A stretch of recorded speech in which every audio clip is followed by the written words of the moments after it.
मैं डॉक्टर पप्पूराम कोहली, सह आचार्य राजनीति विज्ञान, राजेश पायलट, राजकीय महाविद्यालय लालसोट। प्रिय विद्यार्थियों, आज हम लोग संविधानवाद का अर्थ एवं उसकी परिभाषा, साथ ही संविधान की विशेषता और उसके लक्षणों का अध्ययन करेंगे। शासन और शासक वर्ग पर नियंत्रण की आवश्यकता प्राचीन काल से ही अनुभव की जाती रही है। प्राचीन काल में इस प्रकार के नियंत्रण नैतिक धारणाओं, धार्मिक उपदेशों और औचित्य अनौचित्य की सामान्य धारणाओं के रूप में थे, लेकिन अनुभव यह रहा है कि उपरोक्त प्रकार के नियंत्रणों की प्रभावशीलता स्वयं शासक वर्ग की इच्छा पर निर्भर करती है, और जब कभी विद्यमान शासक वर्ग की सत्ता के लिए चुनौती उत्पन्न हो, शासक वर्ग औचित्य की धारणाओं की मनमानी व्याख्या करते हुए सत्ता पर निहित नियंत्रणों की अवहेलना और उल्लंघन का मार्ग अपना लेता है। अतः यह सोचा गया कि शासक वर्ग की शक्तियों पर प्रभावी कानूनी नियंत्रण होना चाहिए। प्रत्येक देश में दो प्रकार के कानून होते हैं, साधारण कानून और संवैधानिक कानून अर्थात संविधान। इनमें सामान्यतया संवैधानिक कानून को सामान्य कानून की तुलना में उच्च स्थिति प्राप्त होती है। शासन और शासक वर्ग को सामान्यतया साधारण कानून और कुछ सीमा तक संवैधानिक कानून से शक्तियाँ प्राप्त होती हैं। आधुनिक राजनीतिक चिंतन में इस बात की आवश्यकता अनुभव की गई है कि शासन और शासक वर्ग पर नियंत्रण की व्यवस्था स्वयं संविधान से ही होनी चाहिए, और नियंत्रणों की यह व्यवस्था संस्थागत होनी चाहिए, जिसमें उसकी अवहेलना अपेक्षाकृत कठिन कार्य हो जाए। शासन और शासक वर्ग पर नियंत्रण की संविधान द्वारा स्थापित संस्थागत व्याख्या ही संविधान है। विलियम जी एंड्रूज के शब्दों में कहा जा सकता है, संविधानवाद का आशय है सीमित शासन। संविधानवाद के अंतर्गत सरकार पर दो प्रकार की सीमाएं लगाई जाती हैं। कुछ बातों के संबंध में शासन शक्ति के प्रयोग पर निषेध किया जाता है, और अन्य बातों के संबंध में शक्ति के प्रयोग की प्रक्रिया निश्चित की जाती है। इस प्रकार संविधानवाद के दो पहलू स्वतंत्रता संबंधी और प्रक्रिया संबंधी हैं। संविधानवाद शासन और नागरिकों के संबंधों को ऐसे ढंग से निर्धारित करता है कि शासन सत्ता नागरिक के लिए आतंक का विषय न बन जाए। संविधानवाद केवल उसी राजनीतिक व्यवस्था से संभव है जहां संविधान हो, और इस संविधान द्वारा राजनीतिक शक्ति के प्रयोगकर्ता की न केवल भूमिका निर्धारित की जाए, अपितु इस भूमिका की व्यावहारिकता की व्यवस्था भी की जाए, अर्थात सरकार संविधान की व्यवस्था के अनुरूप ही संचालित हो, और इसे व्यवहार में संभव बनाने के लिए संवैधानिक नियंत्रणों व प्रतिबंधों की प्रभावशाली व्यवस्था हो। सीधे साधे शब्दों में संविधानवाद का आशय है सीमित शक्तियों वाला शासन। संविधानवाद आज के राजनीतिक चिंतन की एक प्रमुख धारणा और प्रेरणा है, और इस कारण लगभग सभी आधुनिक राजनीतिक चिंतकों द्वारा इस पर अपने विचार व्यक्त किए गए हैं। संविधानवाद की कुछ प्रमुख परिभाषाएं इस प्रकार है। पिनाक और स्मिथ के अनुसार संविधानवाद केवल प्रक्रिया और तथ्य का नाम ही नहीं, वरन यह राजनीतिक शक्ति के संगठनों का प्रभावशाली नियंत्रण भी है, एवं प्रतिनिधित्व, प्राचीन परंपराओं तथा भविष्य की आशाओं का प्रतीक भी है। राजनीतिक चिंतन के संविधानवाद अरस्तु के समय से चला आ रहा है, और सेबाइन के अनुसार अरस्तु के मत में संविधानवाद के तीन मुख्य तत्व हैं। प्रथम, यह शासन जनता के या सर्वसाधारण के हित में होता है। द्वितीय, यह विधि सम्मत शासन होता है, और तृतीय, यह इच्छुक प्रयोजनों का शासन है। जे.एल. राउ लेख के अनुसार एक धारणा के रूप में संविधानवाद अनिवार्य रूप से सीमित सरकार और शासक तथा शासित के ऊपर नियंत्रण की एक व्यवस्था है। ब्लॉन्डेल के अनुसार संवैधानिक शासन वह है जो कि विशेषतया उदारवादी हो, जो शासन की शक्तियों और उसके प्रयोग को प्रतिबंधित करता हो, और राज्य के नागरिकों को अधिकतम स्वतंत्रता प्रदान करता हो। केसी हियर ने संविधानवाद को स्पष्ट करते हुए लिखा है कि संविधानवादी शासन का अर्थ किसी संविधान के नियमों के अनुसार शासन चलाने से कुछ अधिक है। इसका अर्थ है निरंकुश शासन के विपरीत नियमानुकूल शासन। संविधानवाद की वास्तविक सार्थकता और उसके पीछे मौलिक उद्देश्य यही है कि शासन की सीमाएं बांधी जा सकें और शासन चलाने वालों पर कानून तथा नियमों के मानने का बंधन रहे। संविधानवाद की धारणा निश्चित रूप से बहुत अधिक व्यापक और गतिशील अवधारणा है। अब हम इसकी विशेषताओं का वर्णन करेंगे। संविधानवाद की प्रमुख विशेषताएं निम्नलिखित हैं। नंबर 1, संविधानवाद मूल्य संबद्ध अवधारणा है। संविधानवाद का संबंध राष्ट्र के जीवन दर्शन से है। वह उन मूल्यों, विश्वासों व राजनीतिक आदर्शों की ओर संकेत करता है जो राष्ट्र के हर नागरिक को प्रिय है और जो हर राष्ट्र का जीवन आधार होते हैं। ये संवैधानिक दर्शन राजनीतिक समाज को अभिजनों द्वारा प्रदत्त किया जाता है। नंबर 2, संविधानवाद संस्कृति संबद्ध अवधारणा है। संविधानवाद की धारणा हर जगह उस स्थान विशेष की संस्कृति से संबद्ध पाई जाती है। हर देश के आदर्श, मूल्य व विचारधाराएं उस देश की संस्कृति की ही उपज होते हैं। नंबर 3, संविधानवाद गत्यात्मक अवधारणा है। संविधानवाद में विशिष्ट बात यह है कि इसमें स्थायित्व के साथ ही साथ गत्यात्मकता भी पाई जाती है। यही कारण है कि यह प्रगति में बाधक नहीं, प्रगति का साधक बन जाता है। इसकी गतिशीलता प्रकृति अति आवश्यक है क्योंकि समय परिवर्तन के साथ मूल्यों में परिवर्तन आता है तथा संस्कृति विकसित होती है। यह समाज के वर्तमान में प्रिय मूल्यों के साथ ही उसकी भविष्य की आकांक्षाओं का प्रतीक है भी होता है। नंबर 4, संविधानवाद सहभागी अवधारणा है। एक राष्ट्र के मूल्य, विश्वास व राजनीतिक आदर्श एवं संस्कृति के प्रति अन्य देशों में भी निष्ठा हो सकती है। अतः कई देशों के राजनीतिक आदर्श, अवस्थाएं व मान्यताएं समान हो सकते हैं। ऐसे देशों में संविधानवाद आधारभूत समानताएं रखता है। उदाहरणार्थ, पाश्चात्य संस्कृति वाले देशों में संविधानवाद में समानता पाई जाती है। नंबर 5, संविधानवाद साध्य से संबंधित अवधारणा है। संविधानवाद मूलतः साध्यों से संबंधित अवधारणा है, किंतु यह साधनों की पूर्णतया अवहेलना नहीं कर सकता। फिर भी संविधानवाद मुख्यतः लक्ष्यों को ही सूचक है। इस प्रकार जब संविधानवाद साध्य प्रधान अवधारणा है तो इसका अर्थ उन आदर्शों से भी है जिसे समाज साध्य के रूप में स्वीकार करता है। नंबर 6, संविधानवाद संविधान पर आधारित अवधारणा है। सामान्य परिस्थितियों में हर लोकतांत्रिक राजनीतिक समाज के मूल्यों व गंतव्यों का संविधान में स्पष्ट उल्लेख किया जाता है। ऐसे संविधान पर ही संविधानवाद आधारित रहता है। यही उन संस्थागत प्रक्रियाओं का संगठन व स्थापित करते हैं जिनसे संविधानवाद व्यवहारिक व वास्तविक बनता है। संविधानवाद के लक्षण। संविधानवाद की विभिन्न अवधारणाएं पाश्चात्य संविधानवाद, साम्यवादी संविधानवाद और विकासशील देशों के संविधानवादी बतलाई जाती हैं, लेकिन आज भी संविधानवाद का विचार मूलतः पाश्चात्य संविधानवाद पर ही आधारित है। इस दृष्टि से संविधानवाद के प्रमुख लक्षण निम्न है। नंबर 1, संविधान।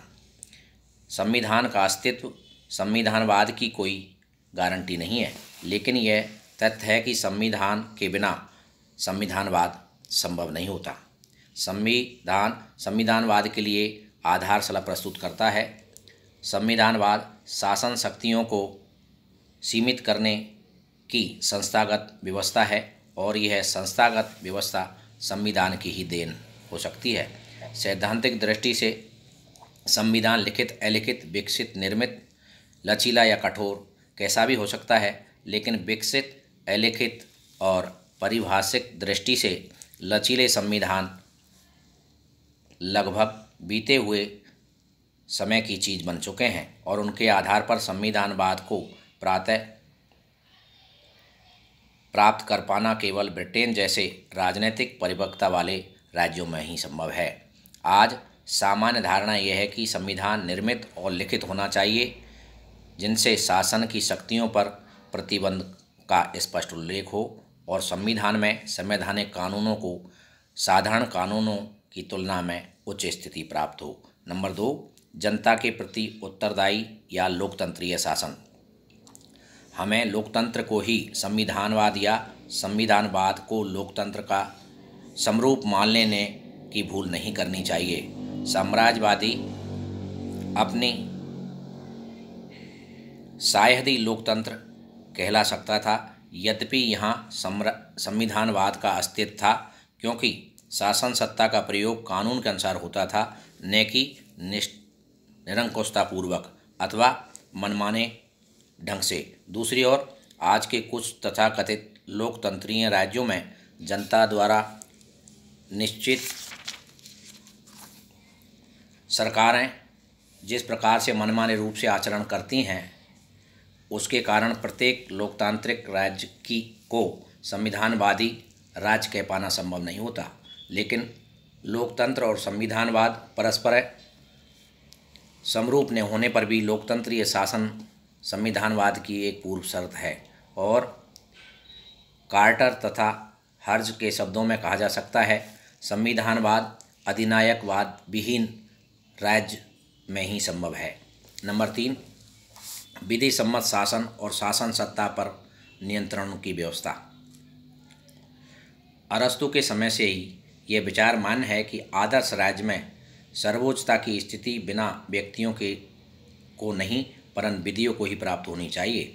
शासन विधि सम्मत होना चाहिए और शासन सत्ता पर ऐसे नियंत्रण की व्यवस्था होनी चाहिए कि शासक वर्ग द्वारा सत्ता का दुरुपयोग न किया जा सके। संविधानवाद का सर्वाधिक प्रमुख आधार विधि सम्मत और सीमित शासन ही है। सत्ता भ्रष्ट करती है और निरंकुश सत्ता पूर्णतः भ्रष्ट कर देती है। मानव स्वभाव पर आधारित यह एक अकाट्य सत्य है और संविधानवाद सत्ता को सीमित करने की एक व्यवस्था है।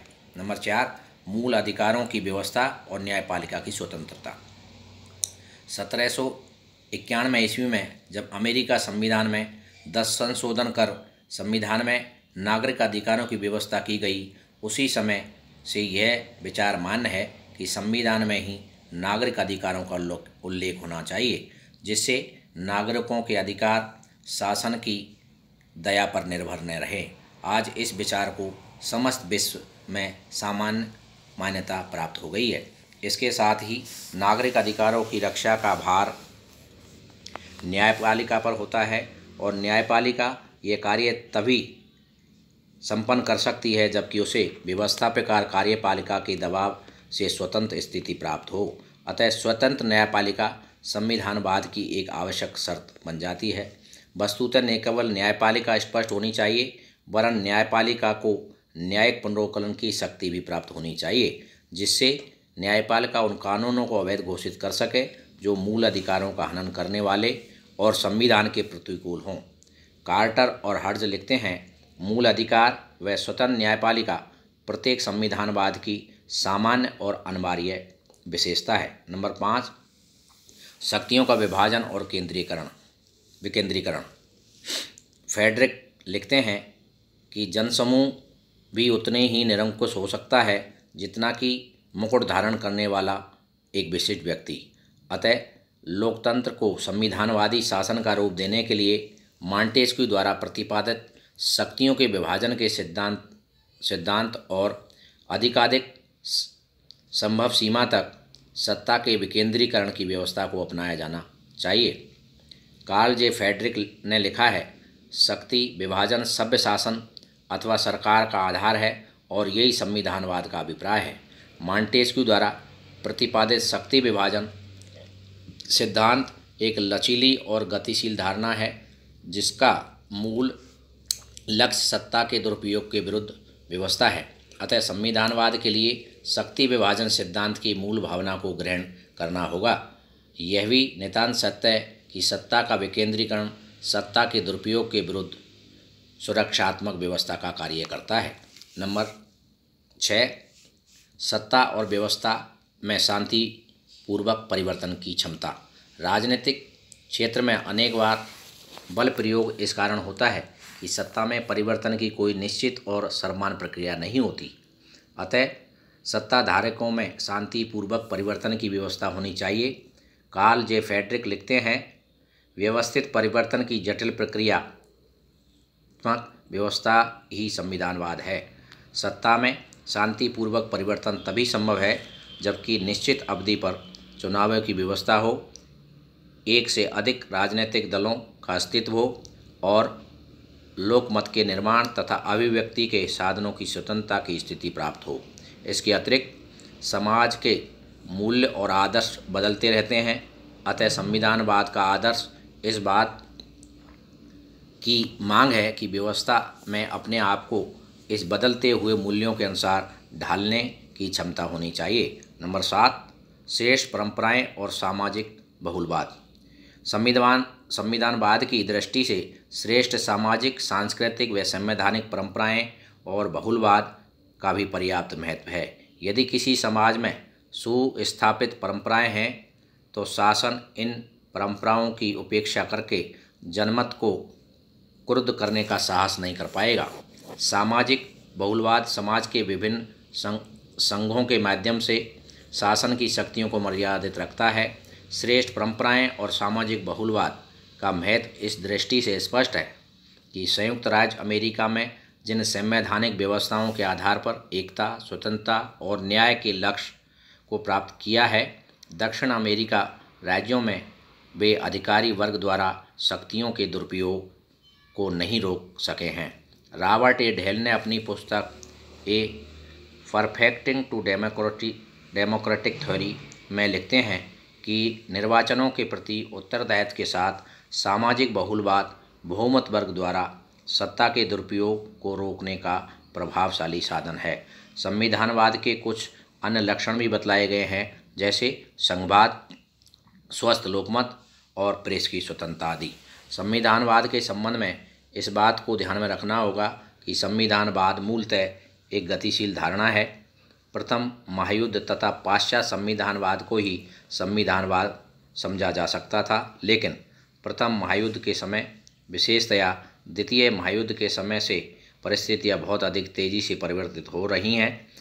आज ये बात स्पष्ट हो गई है कि अधिकतम संभव सीमा तक आर्थिक समानता और सामाजिक न्याय के बिना संविधानवाद के लक्ष्य को प्राप्त कर पाना संभव नहीं है। अतः संविधानवाद को प्राप्त करने के लिए पाश्चात्य संविधानवाद का आर्थिक और सामाजिक न्याय के साथ समन्वय स्थापित करना होगा। अब हम संविधानवाद और संविधानवाद में अंतर का अध्ययन करेंगे। संविधान और संविधानवाद सभी परिस्थितियों में एक नहीं होते, उनमें कुछ अंतर होते हैं जिनका उल्लेख निम्न रूपों में किया जा सकता है। नंबर 1, परिभाषा की दृष्टि से जहां संविधानवाद एक विचारधारा का प्रतीक है, वहीं संविधान एक संगठन का प्रतीक है। संविधान में किसी राष्ट्र के मूल्य, विश्वास और आदर्श निहित तो रहते हैं, जबकि संविधानवाद उन सिद्धांतों का समूह है जिनके आधार पर शासन शक्तियों और शासकों के अधिकारों तथा उनकी सीमाओं का निर्धारण होता है। नंबर 2, प्रकृति की दृष्टि से दोनों में अंतर पाया जाता है। संविधानवाद में लक्ष्यों और उद्देश्यों की प्रमुखता होती है, जबकि संविधान में साधनों की सुव्यवस्था को प्रधानता दी जाती है। संविधान रूपी साधन के माध्यम से ही संविधानवाद के लक्ष्यों को प्राप्त करने की चेष्टा की जाती है। नंबर 3, उत्पत्ति की दृष्टि से जहां संविधानवाद सदैव और आवश्यक रूप से विकास का प्रतिफल होता है, वहां वर्तमान समय में संविधान सामान्यतः निर्मित होते हैं जो औपचारिक संशोधनों तथा परंपराओं के विकास पर आधार पर अपने आप को बदली हुई परिस्थितियों तथा आवश्यकताओं के अनुरूप ढालते रहते हैं। नंबर 4, औचित्य के आधार पर यदि अंतर करें तो जहां संविधानवाद में आदर्शों व औचित्यों का प्रतिपादन मुख्यतया विचारधारा के आधार पर होता है, यहाँ संविधान का औचित्य मुख्यतया विधि या कानून के आधार पर ठहराया जाता है। नंबर 5, संविधान और संविधानवाद में सबसे अधिक प्रमुख अंतर क्षेत्र की दृष्टि से है और संविधान की तुलना में संविधानवाद बहुत व्यापक है। संविधानवाद एक अमूर्तकारी धारणा है, लेकिन संविधान एक अपप्रजक धारणा है। एक देश के मूलभूत नियमों और कानूनों के संग्रह को संविधानवाद कहा जाता है, लेकिन संविधानवाद नियमों और कानूनों का संग्रह मात्र नहीं होता है। राजनीतिक जीवन के मूल्य, विश्वास, राजनीतिक आदर्श और संस्कृति सभी कुछ संविधानवाद में समाये हुए रहते हैं। संविधानवाद निश्चित रूप से संविधान से कुछ अधिक है।